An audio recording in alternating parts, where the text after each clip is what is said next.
Hello. आज काहीतरी चविष्ट खायचं मन होतं, पण आज उपवास होता.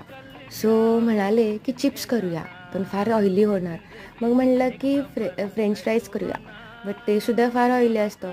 म्हणून मी त्याचीच एक महाराष्ट्रीयन स्टाईल फ्रेंच फ्राईज केलेत. त्यासाठी मी असा बटाटा कापून घेतला ह्या शेपमध्ये, आणि हा आता मिठाच्या पाण्यामध्ये घालून ठेवणार, म्हणजे जो काय एक्स्ट्रा स्टार्च असतो तो त्यातून जाईल. आणि त्यानंतर त्याला सुकवणार आहे मी. असं मी उन्हात कापडावरती सुकवलेलं आहे. एक 15 ते 20 मिनिटं सुकू द्यायचं, म्हणजे जे काय ओलसरपणा आहे बटाट्यातला तो जाईल. त्यानंतर मी मसाला तयार करणार आहे. मसाल्यासाठी मी तिखट म्हणजेच भगवती, लिंबू, पिठी साखर आणि मीठ ह्याचा वापर करते.